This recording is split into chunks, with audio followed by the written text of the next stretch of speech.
Wow, I don't know how I was so lucky to have Connie present me with the award. Let me just say that you might be one of the oldest people, but you are the most stunning. So we're all, right? Brilliant, stunning, and we're trying to keep up, I'm sure, with your energy and focus. Wow, I'm really, I was just thinking about a few words that were coming to mind as I sat here listening in the opening and even just walking in the door. Grateful, honored, humbled are absolutely words that come to mind, to be honored with such amazing co-honorees.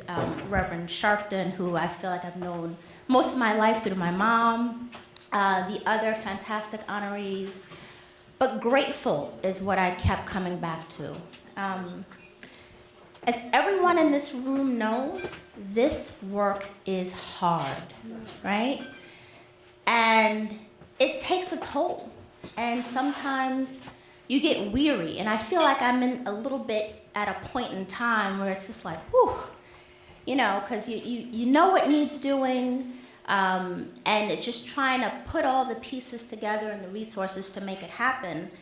And just walking in, the warmth, the love, the celebration, it just renews the belief, the understanding that it is absolutely within our reach to solve the problems that are for us to solve.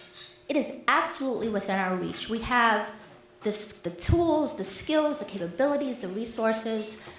One of the big challenges, as we all know in this room, and I want to preach to the choir, is that do we have the will, right? Do we have the will?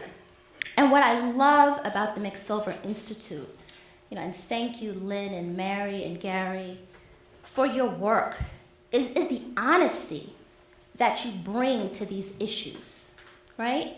There's so much talk right now about education and we should be like Finland and why can't we get it together? And there's so much talk about, you know, this growing divide and these disparities. But we don't really squarely talk about, you said, the root cause. Why? This is the United States of America. It was built on the fundamental premise that we wanted to ensure, quite frankly, that some people had opportunity and other people did not. That's who we are. And when we realize that and embrace that this is our legacy, it's our history.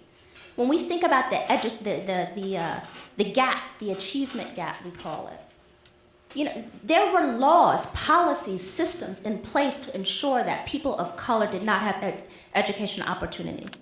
That's who we are.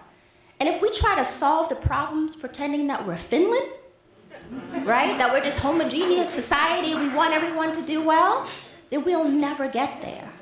So the honesty, you know, the courage to really face the problems and address them head on is what is required in order to get to where we need to be.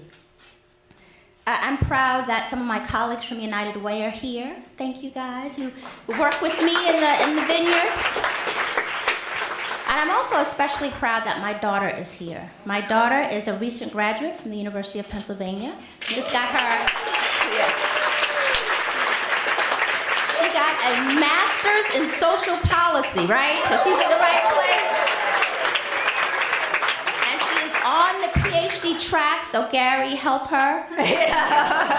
She wants to get there, and we definitely know the lack of African American women who have PhDs. I don't even know the percentage is probably less than 2%. So we need to make sure that we expand and support those opportunities for everyone in our community. And I'll end with this. I am proud, I'm very proud and grateful to have the opportunity to be of service at the United Way of New York City. It is a significantly important institution.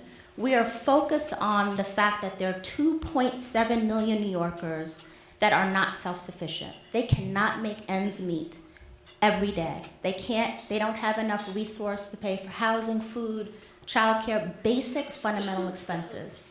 We also know that 83% of those households has at least one working adult.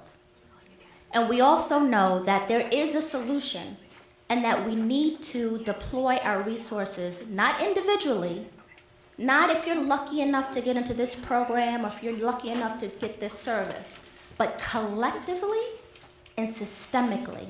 That's what we're focused on.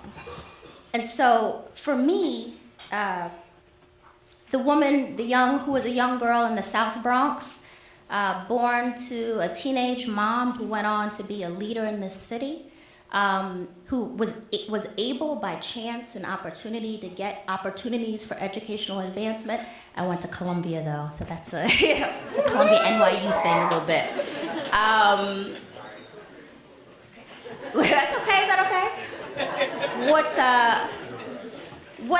What I'm so clear about is we are not interested at the United Way in creating islands of success.